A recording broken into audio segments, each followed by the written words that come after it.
Welcome back, ladies and gentlemen. I hope you've got a spoon because it's time for a big heaping serving of StarCraft 2. This is the World Championship Series. I'm Nathaniel, joined on the desk by Zombie Grub as we get ready for the loser match. Now, Zombie Grub, spoon may still be relevant because someone's going to have to dig their way out of this group. They need to win 2 matches in a row now if they want to make it to the round of 8. Is the spoon relevant? Thorzen hasn't played in quite some time. I got it. I'm going to go cry now. All the people after like 2016 are like, huh? Huh? Who? Yeah, huh? That's true. Thorzen? What? You mean that extremely attractive Swedish male model? Wow, that's, haven't heard, didn't know he played StarCraft. But we have, of course, another wonderful series coming up. Very excited. We had a kind of a weird match to start things off with Clem's series against Hero Marine. Had a pretty good TvT on Cyber Forest. Then the next game just got really weird. Yeah. Turning into a little bit of a bop on that final game on Port Alexander. But Namshar just played the craziest series of all time. Can't believe he didn't 2-0 his way through with all of the wonderful comments about units that just don't seem to cost resources for some reason. Apparently I missed a memo on this. But thank you guys all for hanging out with us today. Hopefully you're having a great time. You're all beautiful. Just want you to know that. And I'm really excited to get into our next series. Do you have any thoughts going into this? Do you think we're going to see Swarm Host shenanigans versus the Terran? No, because I don't know if Clem's really going to go for a lot of mech. That's fair. Bio player. You know, any Terrans throwing out mech, any Terrans tried Cyclone, Hellion, but Clem's still always been a bio player. I do feel like that line in the sand is kind of being blurred, though. It blurred, yeah. I don't think that it's as much of a thing as it used to be, whether someone's like a mech player or a bio player. Right. I feel like most everyone mixes in both now because mech builds are so good. And I think the range is really important for a Zerg player to not be able to look at someone and say, oh, he doesn't ever play mech. Well, don't have to worry about that because it's one of the big things we talk about, like weaknesses of the higher up Zerg players, especially in Europe, is Terrans who can do good mech builds. Yeah, absolutely. So I don't want to take away the possibility that Clem's going to mech, but even if he does mech, I'm not sure Namshar's going to try Swarm Host versus him. It is possible. We'll see. It's all possible. We'll see. The world is full of possibilities. That's the best part. Is either player could literally do anything in this best of 3, guys. It's a video game. That's my favorite part. Anything can happen. We don't have a lobby up yet, so we are just gonna sit here and talk to you until we do. Getting through the last of the group stages, though. The stakes get a little bit higher once we're past this phase. Yes. Money gets a little bit more. Points Yeah. a little bit more. Yeah. Get closer to that seed into Kiev in the WCS spring. Yeah, that's going to be great. Very excited for that. Looks like the lobby is getting up. What's the first map we're starting on? Automaton. Nice, nice. Being full stalker and joining off of our map admin. Oh, wow. I didn't even think about doing that. You are also friends with him. I don't think I have enough passion to manually want to observe this game. If I don't get invited, I don't show up. You think I put effort in, I think Zombie Grub? The amount of... I guess it is one more click to both open the friends list and click join. You think lobby. I'm taking my hands out of this resting position? You have got another thing coming. I'm excited for TvZ. I like Automaton for TvZ a lot. I think this is a really fun map for specifically Terran versus Zerg matchups. I'm not going to disagree. It seems that we see a lot of mech on this map, though. I mean, back to our previous conversation. Yes, I think we talk about like the surrounds and whatnot when people try to move through the middle, and I kind of like the mobile Cyclone Hellion styles here, and I think they're very strong. There's also a really good map for any of the early air plays because of the air distance between bases, so I'm expecting to see something along those lines. Yeah, but it has like any matchup, right? But then this idea usually favors Zerg. Is that middle part of Automaton is very scary to move through, whether it's bio or mech. And a lot of those mech games that we were seeing on Automaton that we still see are not as aggressive as I would like sometimes. Yeah, that's fair. That's fair. But actually, speaking of aggressive, I mean, just in general, these two guys still kind of embody that idea of like, even more so than Drogo being the aggressor in last series, Clem is known for how aggressive he is. He's kind of got that like brash young Terran feel that a lot of our up-and-coming Terrans kind of worked off of, that he's literally young, but also a little bit reckless. And then Namshar is still that solid, really super solid player in every single matchup, which can be a problem. But I feel like his TvZ has actually been showing a little more inspiration. Like, it's looking a little bit cooler, because there was definitely a time where he was going roaches like every single game, and I was like, cool, you can do anything with it? Like, 1-1-1-1 all in? Yeah. It's like, oh yeah, well, you know, I got a really good roach ling timing or whatnot to just kill half the people I go against. But let's see what these players have in store for each other as we go into the elimination match. Whoever loses this best of 3 is out. Whoever wins will have a second chance here in Group D for despair, because that's how I would feel playing in the lower bracket match. Lolling in on the right side, we have the red Terran player. He is Clem.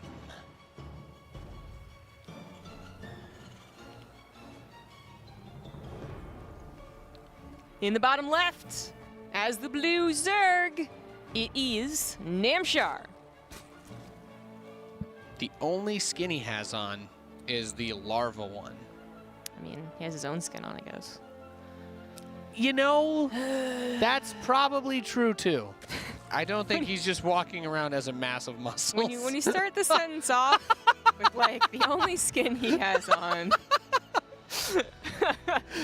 He didn't get his, like, little, like, Leatherface has, like, a little drawer of faces. Oh, I wasn't ready for that.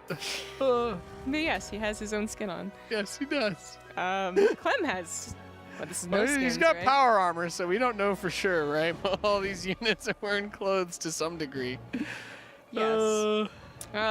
So, typical openings. I do believe Clem will be the aggressor, like, no matter what he does. And to be clear, he has certainly been going for Cyclones as anyone else has involved in their play. What were you wrong about? I think he's got the extractor skin. Oh, okay. Sorry, I'm just really trying to focus on the most important things to talk about for this cast. God forbid someone tells me that I'm not talking about the game enough while literally nothing happens at the beginning of this one. You are no longer the skin ambassador. You are a caster from a year later than I am. Oh, wow. I don't even know what that means. It means it says StarCraft 2 commentator since 2012 for you. Oh. Since 2011 for me. Oh. It's just totally accurate, guys. Back when I was casting Clan Wars. That's technically correct. Like, team leagues, like 5 viewers.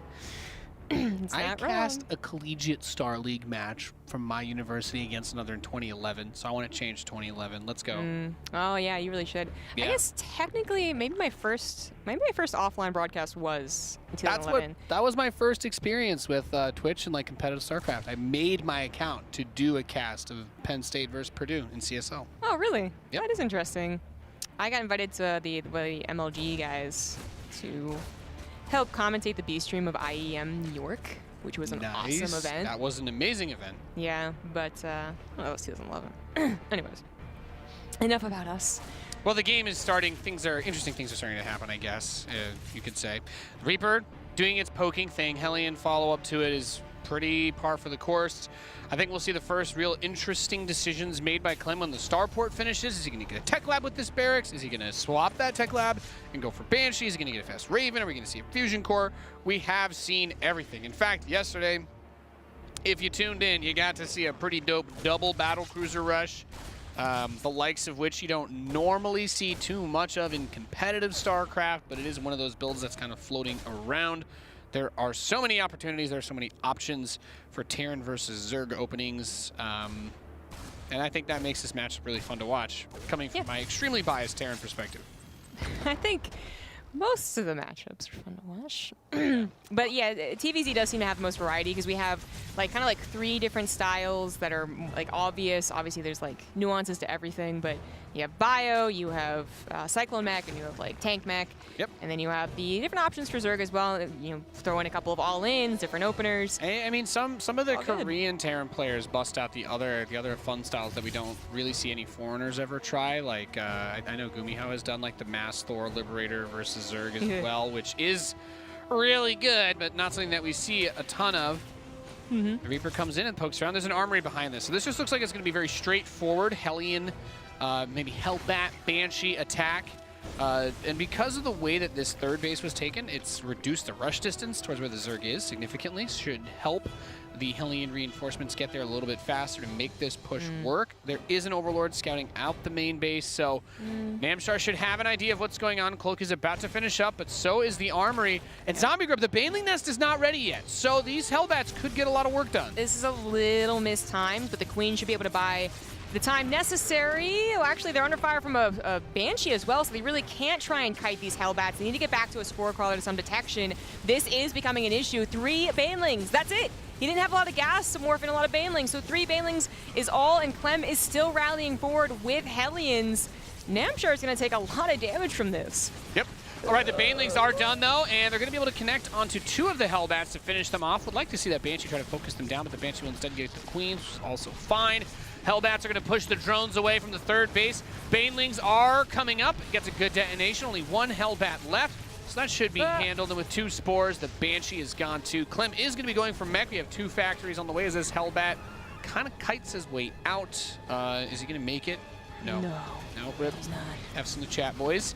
Double Evolution Chamber starts up for Namshar to get his upgrades, and an Overseer is being morphed. Is he aware that there's multiple factories being added? And not yet. Hasn't seen the gas on the natural, so Namshar may want to get a follow-up scout. I'm going to assume that this Overseer will probably check out his base reasonably soon.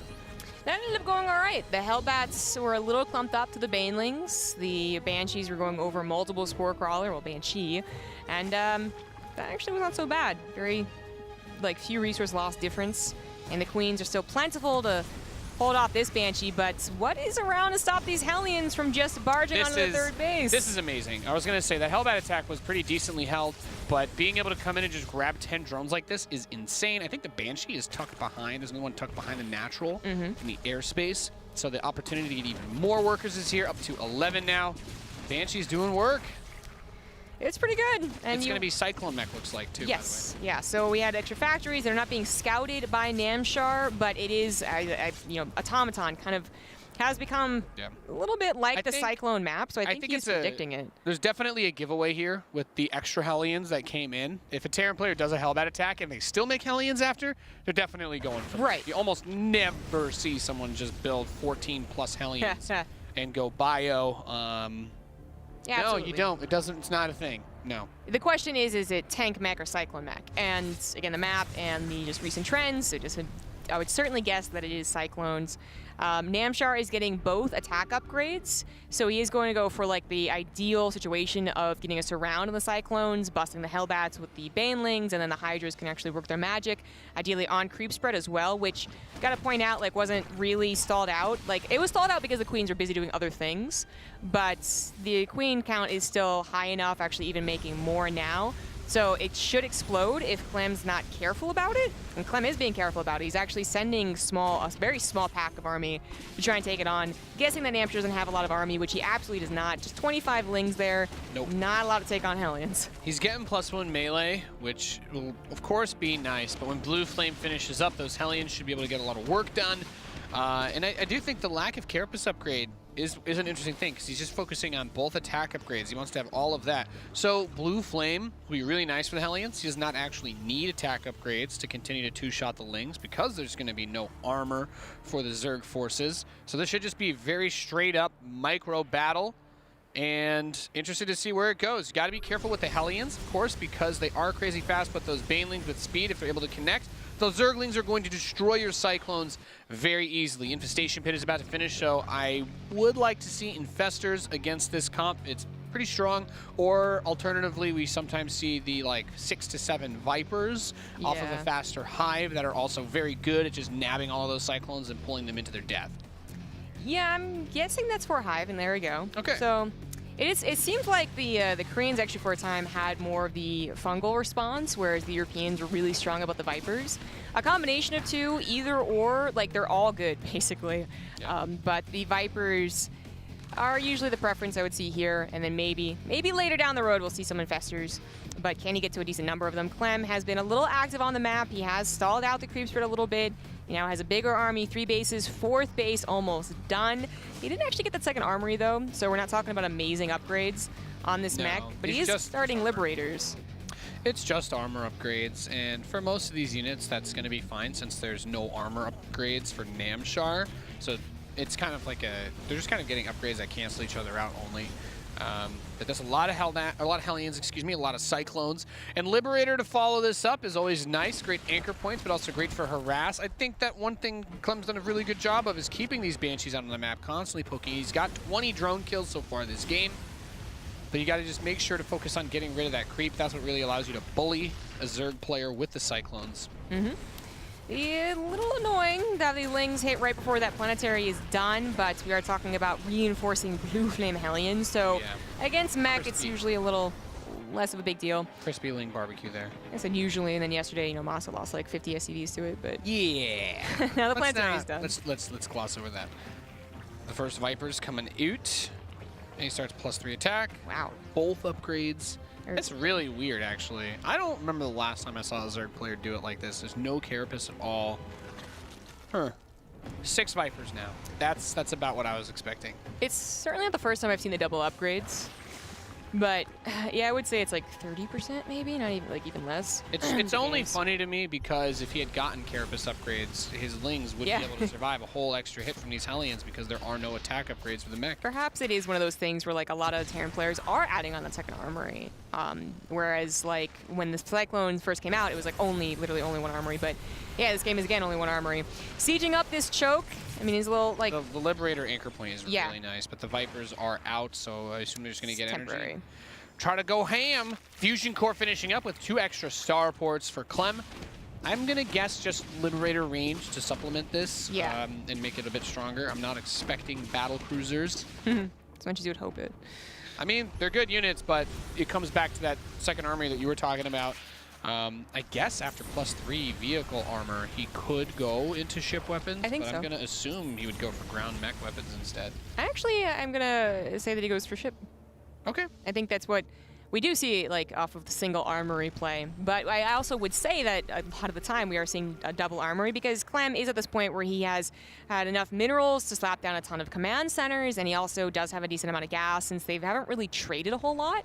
They both kind of got the max out point without too much to be said about it, and as such have a bit of a bank. But Clem should be expanding. You actually have the opportunity to actually overexpand with this style if you are pressuring the Zerg player. Yeah, that's what you should be doing. You should be trying to take bases because this is one of those few compositions you can run that makes the Zerg play defensively, which is kind of like a fun thing to be able to do, since usually when you're playing bio, it's very, you know, you make a push, you get stopped, you make a push, you get stopped.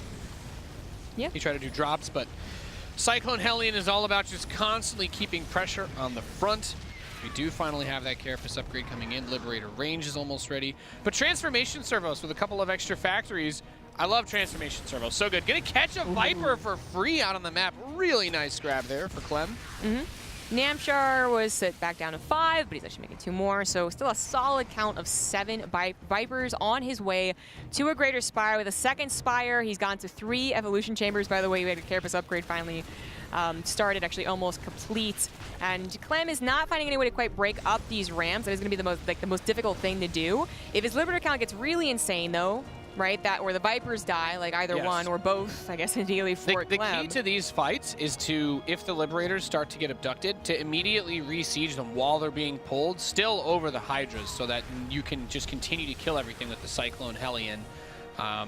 Committing to the fight is definitely, I think, one of the stronger plays that you can make in these types of situations, just because those Liberators are also really good at tanking damage. Yeah. And he's going to have quite a few of them. He's going to be 14 Liberators. He is finally getting that second armory, so we'll be seeing ship weapons as well as the ground weapons. And more command centers. More and more. Now, this is kind of awkward. Clem is at the point of being maxed out, rallying everything to the front line, so there are no more Hellions just to rally in here. Easy peasy. Take care of the Lings. Like, the Liberator is going to try its best, but with the upgrades that they have... Clem probably had more SCVs than he needed. So he loses 18, but that knocks him down to 67, which is the generally accepted perfect number. As a Liberator sieges up back on that base. But now he has to defend, and you know, Cyclone Hellion not necessarily great at defending, but because he has the Liberators, is going to be able to really push back against those Hydralisks. Yeah, and he did still have a lot of room to maneuver Overseers on the third. Yeah, Okay. interesting that they went How about that? immediately into the Overseer mode. Anyways. So, yeah, this is kind of interesting. So he gets a second armory really late so that he can get plus vehicle and ship weapons at the same time, which is, that's a very interesting path that the upgrades have taken in this game. More Vipers. I mean, More a lot of Liberators. upgrades Look at that cheeky burrowling. on the way for the air, but Namshar not in a hurry quite yet to go into those Broodlords. That would be Oh my God. Oh no! Oh, say, No, can no. you see? Oh, that is 17 Liberator circles right there. That's not, okay, well 16 I guess, this one's helping out. Burrow was completed a while ago, so Namshar is being extra difficult here, but honestly, even as he loses 14, 15 more SCVs, he still has so many orbital commands. He's still bullying Namshar back, and he's going to be able to take out this base along with some drones. Yep. I mean, this is the power of this mass liberator style is that as he tries to go around, he's laid out such a deep siege line that going even into the back is not necessarily going to work because the liberators can cover each other. And let's not forget, of course, there's so many cyclones. So Clem is going to clean all this up. The Vipers also need to get out of there. Picking those off would be huge for our Terran player. Yeah, I was sent down to 4, but it's, you know, now we have that weird point where you have maybe the Viper count, but you don't have a lot to kill, the stuff on the ground. Clem does retreats with still a bit of a higher supply, but that is actually a lot of the workers. Again, 77. I can't believe Clem went back to 77 SCVs again. He wants to be a rich boy. And you know what? It's not bad because he is trading, so he's not sitting at max supply where having those extra SCVs hurts him. Although I wonder that, you know, maybe he wants to try and get up to that level, but he's going to sit here, fight with some of the Hellions, fight with the Liberators. As I'm talking about, them Liberators of chonky boys can really soak up a lot of damage and hold back this army. Those Hydras did not have range this entire time. They What? They could have killed those Liberators a lot faster, and I guess that's something that Namshar also recognized. God. That's a pretty big deal. You know what? What I'm most excited for is to see what happens to the people that were trying to be like, these units are OP. Zerg can't do anything. It's like missing most basic upgrade to fight. Oh. It's a pretty big deal. Ouchie wawa. Yeah. Namshar will have full upgrades on his ground, I guess, eventually with that completed. And again, still have the option eventually getting the Broodlords, but he has been trading actually less efficiently. Yeah, definitely. So he doesn't have the money to do so. He doesn't also have any like comfort feeling. He's always being attacked. He always has to worry about those liberation zones getting too close for comfort. At least he has taken that base he lost back, but he's unable to expand further than that. And he has let the Liberators up this position. But here come, oh my gosh, it's like, how many Vipers is that? That's 9 Vipers, and the parasitic bombs are going to be great. Parasitic bomb Those does not Liberators. stack, so putting them all on at the same time guarantees the damage to those Liberators, but He forces them, a lot of them on siege. I mean, Clem didn't unsiege every single one, so that's nice. There's nice micro, making the best of a bad situation, but they were awfully clumped. 8 live, and still are advancing forward despite how low in health they are. This might still be enough. It is enough. back in the day, those 3 parasitic bombs would have killed all the Liberators instantly, but that is not how things work anymore, so able to defend and keep his units, keep his push going. Good economic block here by Namshar, but more Hellions are going to come out, more Cyclones are going to pop as well. And as this gets pushed back, Clem's going to be able to mine off that gold and keep raking in that dough. Yeah, he's a little gas starved. He hasn't taken the gases of his extra bases, and he just lost, of course, this gas mining. So that's like the only problem. But Namshar is mineral starved, actually. He'd be better off going for a ton of Vipers and Infestors and trying to remake those Hydras. He lost a still mining base, only recently got this 6 o'clock base back up. Now Parasitic Bomb would be sick. All right. Yeah, well, that would kill like everything. And all these Liberators There are we go. going to die. There we go. That was a pretty big pop of supply, but Clem's like almost maxed out. Namshar struggling above 100 supply. And then another wave of Liberators shows up. GG Clem takes game numero uno here in this best of 3. Well done. Yeah, I mean, that was good execution of the Cyclone style of play. Pretty quickly, those Liberators. Not a lot of action. Not a lot. Like, Clem was pressuring, Not but too much early on. I mean, I think Namshar did a good job of having enough units out that Clem couldn't do too much until he had the Liberators. The tech progression from Namshar was really good. But once you get that many Liberators, as a Zerg player, it's like, well, trying to push through 17 Liberators with range, no matter how many Hydras you have, especially without range, that's going to be really hard to make work, Zombie Grub. yeah. No, seriously, that range, because the attack that with the initial just like 17 Liberator zones, and you're like, oh god, how's he gonna do this? He was able to wrap around, and having that extra range would have resulted probably in like, I want to say even like a 30 supply extra at the end of that fight for a Namshar. Getting on top of those Liberators, actually killing them, where some of them were able to re-siege. It's one of those things that you don't always see the impact of without like actually having seen that scenario play out with the upgrade. Because those Hydras maybe just like stepping into the liberation zones that they didn't need to. Yeah, exactly. And just having, even the ones that he meant to push through, he has to push further than he originally wanted. And that is, that's never a good time. Man, the focus on the attack upgrades, I was so distracted by that, did not realize. Didn't get Hydralisk range, and that's, I think Namshar is going to be beating himself up over that one, but hopefully he can clear his mind and get ready for Game 2 on King's Cove, which is also pretty good for this style from Clem, in my opinion. Now that it's worked so well, I definitely think Clem's going to do it every I'd like to see it again. I'd like to see it again. But kind of speaking of like Namshar beating himself up, I think the Hellbat attack ultimately did throw Namshar off. His queen count was... because he actually went back to injecting quite quickly. He only had 2 out in the field to actually stop the one Banshee that was being kind of annoying, not doing very much. And his creep spread did suffer from what you would usually expect from Namshar. And once the creep spread suffers, the Zerg already feels a little less comfortable. Then they realize it's Cyclone Mech, and they're like, oh my god, I actually really need creep spread.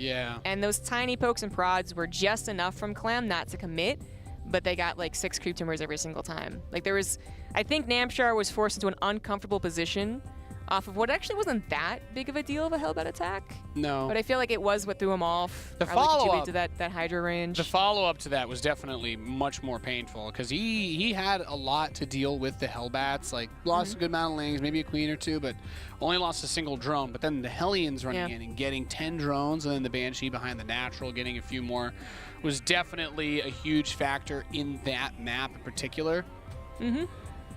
So. But I'm kind of with you that I wouldn't be surprised to see something very similar from Clem, because it worked really, really, really well. Yeah. Like, you mixing it up is one thing, but if you're in the zone, you're in the zone. You know what I mean? I'm trying to think of like what I would see Clem do on this map. Usually, Automaton is like, it's seriously Cyclone Mech for like every Terran, really, it feels like. But King's Cove, maybe he does mix things up. It just was so effective. Like, Namshar didn't look clueless against the mass amount of Liberators at the end there, but he did, obviously not, he was unable to handle it, and Clem didn't feel like he couldn't get there. There was no breaking point that he barely survived to get to 17 Liberators. He was just kind of allowed to.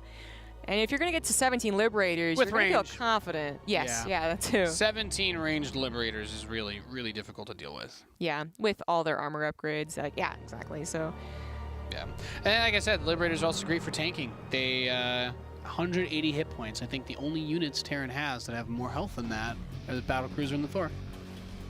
Yeah, okay. Yeah. Take your word for it. Liberators can soak up lots of hits. So we're loaded in here to King's Cove. We'll see if Clem can close this one out, or if Namshar is going to strike back. Went down 1-0. Namshar likes to build Nidus rooms and swarm hosts, right? So. Well, only if he's like pylon block twice. All right, send the SCV. Block it. Let's go. Yeah.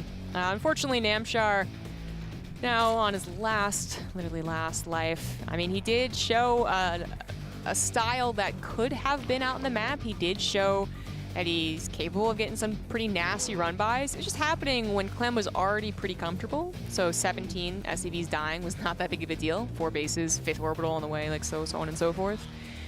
He can strike back, that's what I'm trying to say here, but I just don't know if it's really the day for Namshar, right? It just doesn't feel like it's going to be his day, and he can be kind of... I wonder how many people feel uncomfortable against Namshar, I guess, right? And the pros have to tell me that. But I feel like he's just a guy that you come in and you're like, I kind of expect it. I kind of know this thing. He's good. Don't get me wrong. Like, he can win macro game. But, like, if Clem's already up 1-0, feeling confident, I think that confidence just, like, brings him through. Yeah.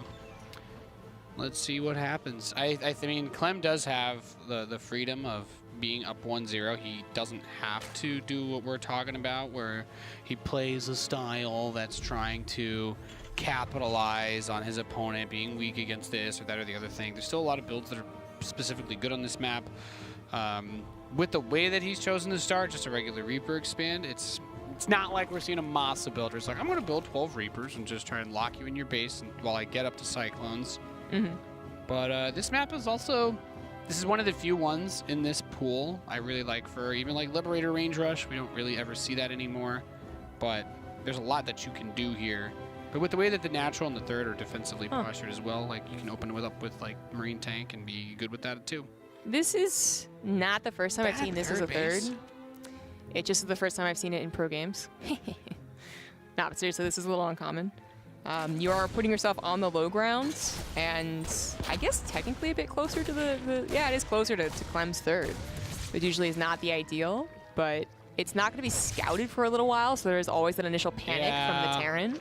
So I guess that's the play, right? Is you say, hey, this Reaper is going to block my third base. Well, I'm not worried about it. I'm going to make him think that it's like a fast Muta or Nidus play or a Roach. Basically anything that's like a 2-base all-in. But that Reaper does come over. He saw that, right? I think so. As I said, I mean, I made a joke about it only existing in the lower leagues, but it is something that I've seen, and like there's some reasoning to it. I'm sure that's very good for the Zergs. But if the Terran doesn't have that heart attack moment, if they have played against this, then it is, again, on the low ground and pushing it kind of closer to the attack of the Terran, whether they're going Bio or Cyclone. I do not expect tank mech from Clem today, but no. Man, tank mech, that's old, man. It's the dinosaur builds. Another thing is that it is, I believe, like an extra creep tumor away. I could be wrong. It's actually, it doesn't look that far away from the other typical third base, but you know, one of the issues of saving a third base is getting your units over there. You either get a lot of speedlings that are going to be kited around that grass with the Hellions, which is really annoying, or just this wide open space, so you're not expecting to get this around on them, or your queens literally waddle their way over there. You need like the 2 creep tumors basically to completely connect these these base to the natural. Just a little annoying. And then to the main. I think he's checking for a lair. Yeah, probably. And then it also doesn't give you that nice triangle defense, right, system. Right. It gives the vertical. So if you have a drop to the main and attack on the south, like, it can be maybe a little difficult. On the plus side, this is a base that's usually taken much later in a normal game. So if he's forced off of it in the future, he'll at least have gotten resources out of it, and then he can try to transition back into playing normal bases. Yeah, and your creep spread will be pushed out faster aggressively, which can scare a lot of Terrans. So we do have a decent number of Hellions. The Liberator is already out, sieging up that third base. This is the thing, though. The Liberator can bounce between these 2 bases really easily. Absolutely. Yes, like the easiest, actually. So that's going to be annoying. He is getting a second Liberator. We are going to see a Hellbat attack, although a little bit later. Well, actually, I'll put a maybe on that one. Like, if he sees an opportunity, if he sees nothing but Lings, which so far Namshar is just sticking on Lings. Does he have a Baneling nest? He does not. He's, okay, oh, no, he does. He does. It okay. did finish, but yeah, he's not building anything. He's not building Banelings. And this Hellbat attack is one of those ones that is later on, if he chooses to do it, that, like, Namshar's going to be like, wait, what? And not have those Banelings prepared. But that's going to be up to Clem. He is going into mech from this, obviously, and is he actually going to get a queen here? Yep. He did. Nice. He's getting a second one. Oh my god. Yeah, wow. Oof, ouch, owie. And now, with just 1 queen there to defend, I feel like these Hellions could actually try to make a play, but he's got a lot of Zerglings. Let's see. Liberator's going over towards the main base. These Hellions are going to poke the queens, distract them. Siege up. Yes. Do it. There's no Spore Crawler here, so this is just going to be awkward. And now there's Hellbats, but 9 Banelings are on the way. However, they are not done yet, and I think what you want to do is, yeah, you might just get on top of these Morphin Jump on them. This would be really sick.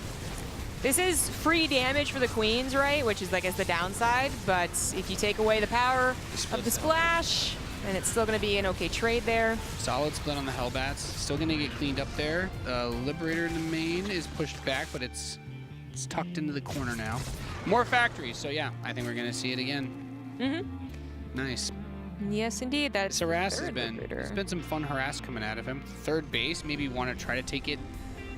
I guess I don't know exactly when this command center finished, but it feels like it could have been a slightly bit faster. But he was getting damage done, so can't blame him. Magfield's on the way, +1 vehicle armor from that armory. I think Namshar has been a little messed up macro-wise. I believe those are later upgrades than we saw. I could be wrong, but +1 missile is once again his decision. So double attack upgrades. And I haven't lost the queens again in this game. This creep spread's not the best we've ever seen, and Clem is probably going to do everything quite similar with the addition this game of Liberators instead of Banshees. But he's going to have a little poke forward with a couple of Cyclones, clean up some creep spread, and he's also always going to have these trying to bob some drones. And they, in total, how much have they gotten in total here? 11? Well, here come the Hellions to help out, I guess. Yeah, this has been a really good harass. It's been really, really good. The Banelings come over here. They're able to get on top of these Hellions, which is nice with the support of the Zerglings. Blue Flame's not done yet, so it's still 3 hits to kill Zerglings. The Breeder goes the natural because why not? Yeah, this is like the really big downside of doing something like this, is that Liberator is going to always be super annoying. Obviously, you can't jump between the other bases that easily. But Magfield's coming in, Blue Flame is coming in. I think it's really risky to move out on the map with a low number of Cyclone Hellion, especially without those upgrades. Magfield is kind of worthless against the army since it doesn't affect versus Lings, Banes, or Hydras, but it's still really good for poking against buildings and focusing them down. I think Blue Flame is the upgrade to prioritize in this situation, unless you know your opponent's going for roaches. He's not poking forward here. He was... I mean, it is dangerous. You could be surrounded, but last game he did kind of come forward, clean up like 2 or 3 creep tumors, and then left. You could hopefully find the queens the front line too, but they're actually not on the front line. He's using a single active creep tumor and then keeping these defending what is a single liberator. Finally, nope, not still be able to take that out. That's so annoying though. All your like queens. +1's not ready yet. Scans that base. There's not really too many drones there. There are some Zerglings kind of on this high ground area that might try to backstab that third or catch some reinforcements off guard. These 2 Cyclones. Yeah, I think he's going to get these. That's annoying. It's a good trade. It does alert him to it, I guess, right? But yeah, so 300 minerals and 200 gas for a few Lings. Yes, please. Namshar loading that second upgrade right behind the Hydralisk speed, so he's not going to be missing out on range this time. On his way to Hive immediately into 2-2. It's a decent setup. And his creep, despite not having his queens on the front line, spreading multiple creep tumors, this time those didn't die, so he actually is getting some nice creep spread offensively, like heading towards Clem's 3rd and 4th base, or offensively if Clem's going to push out. But Clem maybe also playing a little more. Clem's playing a little more passively this game, but he's going for a much faster 3-star port with Fusion Core. Yes, and so we're gonna see him get to those ranged Liberators significantly faster. I guess this game is just kind of going faster because of the lack of aggression, lack of damage being done on either side. Interesting to note as well, that Hydra range thing that we kind of joke about a little bit, but Hydras without the upgrade have 5 range. Cyclone's auto attack, their normal weapon they have, is 5 range too. So it made it a lot easier for the Cyclones to be able to fight against those Hydras in a real engagement, because they didn't really have to try and chase up against them.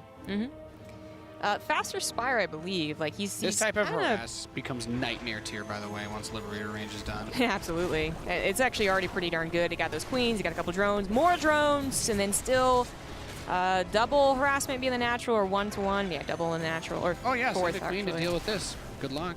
Yeah, it's difficult. But the Spire is going to be done soon. Vipers are out as well, so you'll be able to abduct or at least sack some corruptors or send some corruptors there. But very annoying. Also, a fight going in the middle of the map. A little bit off that creep. It's ideal for Clem, but that creep is actually encroaching on his base. Yep. So creep's very important here. He needs to get rid of this. It's going to be really hard for him to hold an onslaught from the Zerg without being able to limit that mobility. I guess he was just trying to avoid the army when he was going through the middle of the map, but by only clearing a couple of creep tumors there, he really has been lacking on the left side, which is why Namshar has pushed him this far. He's very careful. He has not found the creep spreading queens, so as soon as he sets the kills the creep tumors, they just get set again. But the Liberators now on their way to having range will be even more of a bother harassment-wise. Namshar should start faltering in that creep spread, getting on top of the army every time.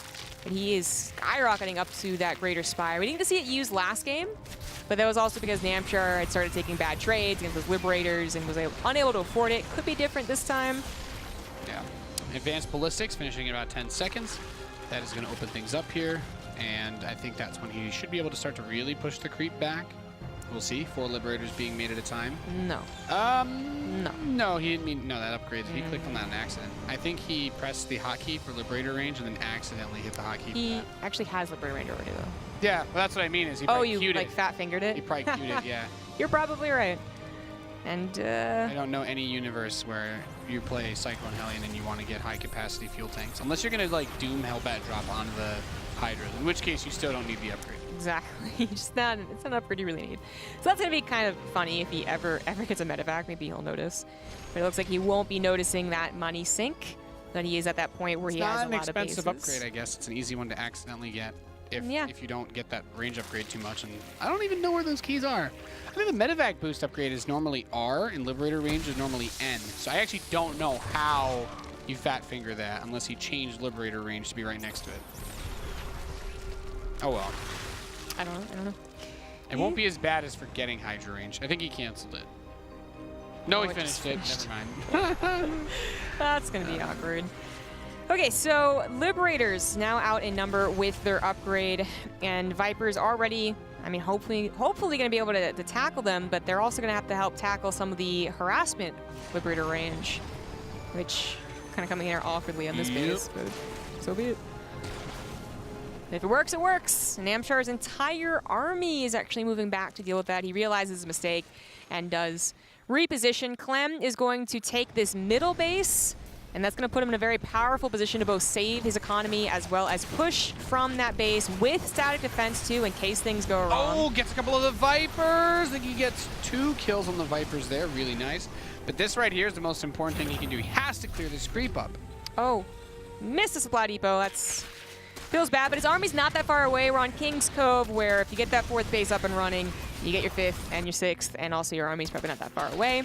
It's a little annoying still as it gets into the natural as well, but Clem not making the mistake of sending his entire army back, still has that front line defensively with Liberators, and Namshar is not even in any position to actually capitalize if he thought Clem would be out of position or not paying attention. Actually, speaking of, well, I shouldn't say speaking of capitalizing, but we do have the Infestor upgrades on the way, and Corruptors, so we are getting some different compositions this game than last. Yeah, I like it. I like to mix up those things on Burrow, and that is so annoying. I only feel weird about this because he kills all these SCVs, and it, frankly speaking, it's I don't even feel like it's that bad for his economy. He's way overproducing SCVs. This is like the Alpha Star meme where it's like, does it oversaturate in case it loses workers? That's what Clem's kind of doing. He's still 67 SCVs. He's rich. Yeah. And he rebuilds them. He's back to 70. He definitely stopped at 70. I think the problem is that he has been moving back maybe too many Cyclones to help deal with that. But they're back on the front line. They're just getting pulled into their death alongside the Liberators. Decent trade there for Namshar. And a lot of his army is also low. It wasn't quite ready prepared to those Banelings, and Clem did still have the bigger bank, but that is now depleted. Yeah, 70 SCVs and hasn't been able to resaturate that base. A little bit concerning. Yes, it is, but he's getting another base. He just got to push back the flow of the creep so that he can actually use his army, because pushing on a creep with this army is just, it's always a terrible idea. Those Hydras and Banes are really, really strong on creep. You can really feel how different this game is, though. Like, Namshar did actually get that creep pushed out, and it's been more of a struggle between the two in the middle than Clem bullying Namshar on his own side of the map and finding Namshar constantly out of position. They're actually doing it to each other, so it's a pretty even game. Clem is expanding a bit faster, though, as Namshar gets his 2 other hatcheries up but not saturated, where Clem obviously has a couple extra orbitals, so he has a lot of mules. So Clem is getting that bank just a little bit faster, I suppose, but really quite even. This game he is getting building armor. He was missing that last time. Just improving off of last game. Both of them are trying to. Broodlords coming out is definitely going to be useful. Going into mech attack, I think, is a really important thing here, especially since for endgame purposes, if you're going to use like Thors in particular, they need the upgrades versus Broodlords. It dramatically affects their effectiveness. He is not going for that second armory this time, but he also hasn't had as much of a bank, been as comfortable. It's still 7 Liberators, 5 Cyclones all be reduced. Their economies are pretty set. Yeah, it gets weird here. He's getting Corruptors now as well to help break the Liberators. We all know that Cyclones are the apex predator of Corruptors, but if he fights with everything at once, it may not be an issue. Clem even thinking about Broodlords. They're at the 3rd. It's weird to call that a 3rd. But they are just chilling, not scouted. Clem also hasn't been doing so, he actually, as the drones get transferred, he sends Hellions, so that was perfectly timed. But he has let these 2 bases get up He's more about bullying the main army back in this position where the creep sword was a little lackluster, now even bullying it back more. Despite losing Cyclones to those abducts, he is just rallying to the middle of the map. Nothing else is stopping him here. But what about those Broodlords? When is he going to show them? Oh, well, right now. Seems like right now, yeah. Broodlords are coming up from the west flank. Now, there are a lot of Corruptors as well to push back the Liberators, but still a questionable decision to run the Hydras through the Liberation zones. Parasitic Bomb to couple with that's going to be nice, but you really want to be able to get those Cyclones locked on. Man, great army composition balance by Namshar, because the Cyclones have to deal with the Broodlings, and they're going to naturally lock onto the Broodlords, but you really want them to lock on to the Corruptors too, so that you don't lose your Liberators. Yeah. And at the end of the day, just forces him back. And now he's building Vikings. This terrifies me. Vikings, I don't like him, Zombie Grub. Well, Never gonna say I like Vikings. I'd love to see him try and squeeze out Thors or something along those lines, but obviously that's also gonna be very expensive and hard to do. I'm just worried about with how many Vipers were already on the field. He's got 2, he's going for a couple more. Parasitic Bomb is just silly good versus Vikings. it is devastating, but we're gonna like look at that last fight and say like what could have been improved. If there were 9 Vikings in a concave, he probably wins the air battle with the help of some of those lock-ons were actually hitting and the Vipers were depleted of energy. But that's probably not going to be the same exact scenario. We do have the addition of Fungals. Yeah, you know, I'm going to agree with you here because he is actually going a little bit hard, I think, on the Broodlords. 13 of them, which is, he's trying to get to that number where it's like, there's no way you break this from the ground, which reminds me of our ridiculous Archon versus Broodlord game that we had yesterday. On this map. So the Vikings are going to be better because there shouldn't be as many Corruptors, right? Yeah, actually, there's only going to be 2 on the map.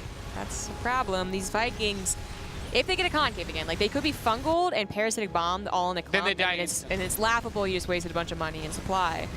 But the ideal here is for Clem to be able to siege up, set up, and then receive Namshar's attack. Oh my god, he gets the lock on 2 of the Infestors, kills them immediately. Actually gets all the Vipers. Okay. Namshar. And now the Broodlords are exposed. And this means that as they're running away, the Cyclones are going to be able to lock onto them and assist those Vikings in killing them. But a fungal on the Vikings is not going to be enough.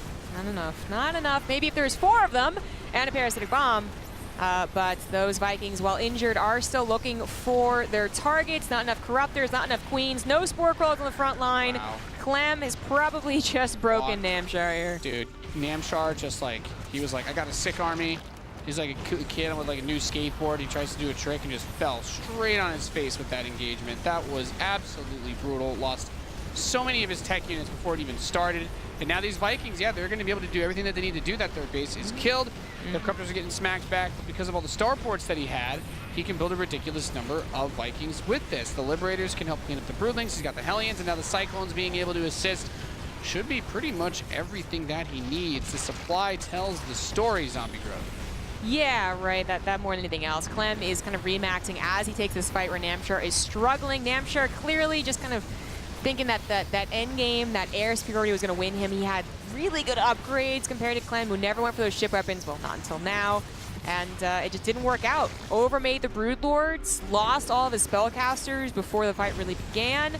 And that's going to do it.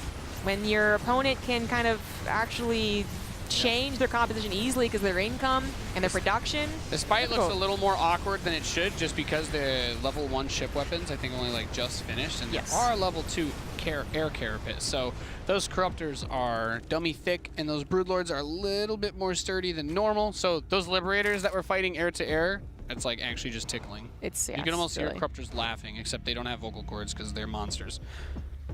Do they make a sound when you click on them? They must. I mean, yeah, but... Well, yeah. That ends up being a little awkward. Clem actually, you know, despite remaxing, as he remaxed into the army, he lost like 40 supply, and it was the lowest and the closest that Namshar got to Clem, but it's going back to what we expect. I mean, he got the base after all. Namshar not only has to rebuild the ground army and the spellcasters, because we lost quite a few. He also has to build Broodlords again from Corruptors, which are expensive, as well as slow building. And Clem, as I was saying, just like he has the economy and he has the production, where a lot of those late game versus Terran, like TvZs, it's like the Zerg player is the one that can be aggressive and change up their composition and surprise you. Clem was actually able to overwhelm with Vikings of all things, which is usually, as you were saying, kind of like it's very questionable. It absolutely worked this time. Here comes the might of the Terran army again, but we do have parasitic bombs. Yep. If you land the Vikings, you can ditch the parasitic bombs on location. There we go. Nice, nicely done. Brings it back, gets him up over, getting some more shots onto the Broodlords. That +1 ship weapon is helping out a lot as well here. And now going to be able to siege the Liberators, cover the ground. Infestors do get a fungal. Don't see another parasitic bomb though. We need one more to kill like 5 Vikings there. He does get it, and he cleans out the Liberator too. A forward Spore Crawler helped a surprising amount, and Clem not able to actually kill this army. That's what I'm saying. Okay, so we're seeing what Nate was afraid of when we saw the Vikings, like in a concave, fantastic. No spellcasters, fantastic, but clumped up on Spore Crawler against parasitic bombs and fungals, and they look really stupid. Where Thors, they're chonky. We don't have enough infestors for enough neural parasites. There's not enough Broodlords to like actually stop the Thors from advancing. Although I will, like, we didn't really get to like point it out because it was a bit important, but Namshar did invest into neural parasite in case we ever get back up to the point where that could be important. But I feel like this game's low econ Thors enough where if he just built like 3 or 4 Thors, I think he could just end it with a big push. But the Broodlord count is starting to go up as well, so that's going to force a little bit more of the reliance on the air. Of course, that's the weird thing, right? The more Vikings you build, the worse they are when you're dealing with Vipers, unless you get a really good concave like you were talking about, which can be hard to do when, you know, there's Spore Crawlers and Infestors, and you're trying to avoid Hydralisks on the sides as well. You got to be really, really cautious.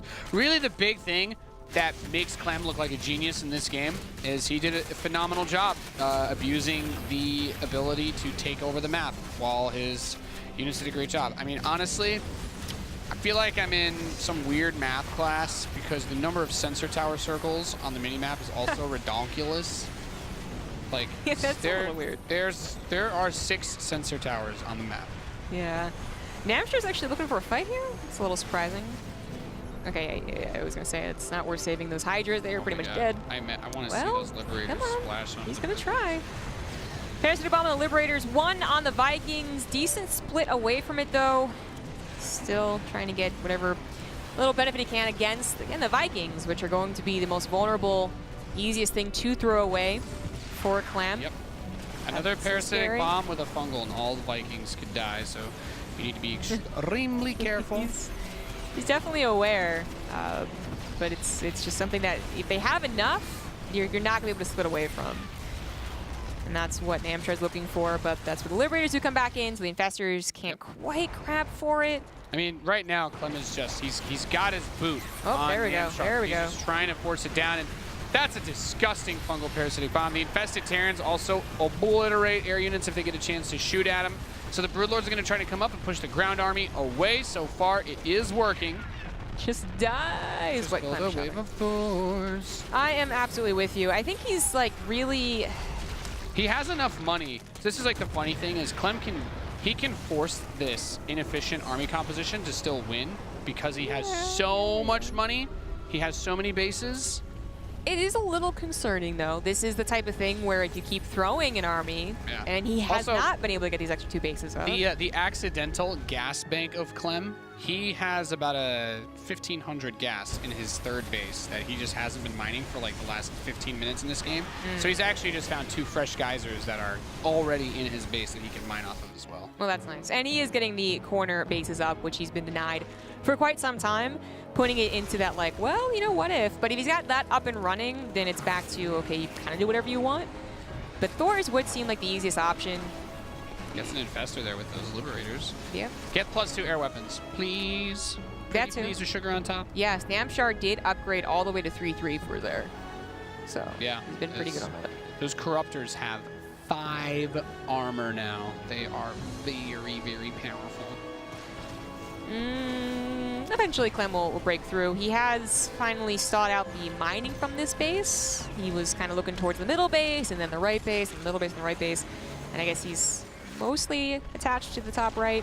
Gonna find this one rebuilding. This was the 3rd, remember guys, so it's actually mostly mined out. It's not the greatest base for Namshar to grab. Please just build Thors, that's all I ask.